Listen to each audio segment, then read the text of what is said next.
Isa sa mga pinakamasayang eksena na muling nagpabalik ng childhood memories ng maraming manonood ay nang turuan ni Riza Maedizon si Bimbi Aquino Yap ng kanyang sikat na signature dance na Cha-Cha-Cha sa Eat Bulaga.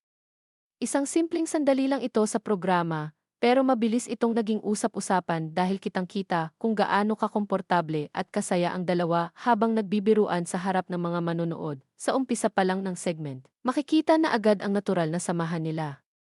Hindi na kailangan ng maraming salita para mapansin na parang bumalik lang sila sa panahon na magkasama silang nagtatrabaho bilang mga child stars. Nang sabihin ni Reza na tuturuan niya si Bimbi ng kanyang kilalang dance steps, game na game naman itong sumunod. Kahit halatang matagal nang hindi ginagawa ni Bimbi ang ganoong klaseng sayaw, hindi siya nagdalawang isip na makisabay habang ipinapakita ni Reza ang bawat galaw. Makikita namang seryosong sinusubukan ni Bimbi na gayahin ang bawat hakbang. Pero dahil hindi niya agad makuha ang tamang timing, nauwi ito sa tawanan ng buong studio. Imbes na mahiya, lalo pa niyang sinabayan ang pagiging makulit ni Reza.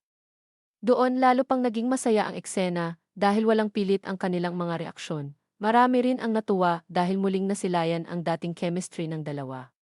Noong bata pa sila, nakilala sila bilang tambalan sa pelikulang Eight Little Bossings. Makalipas ang maraming taon, hindi na sila mga bata, pero nanatili ang kanilang pagiging palakaibigan at natural na kulitan. Kaya para sa mga matagal nang sumusubaybay sa kanila, parang isang reunion ang bawat sandaling magkasama sila sa entablado. Marami pa tayong aabangan sa kulitan at kilig nila Riza Maedizon at Bimbi Aquino Yap or let's say Team Maebi. Thank you and God bless.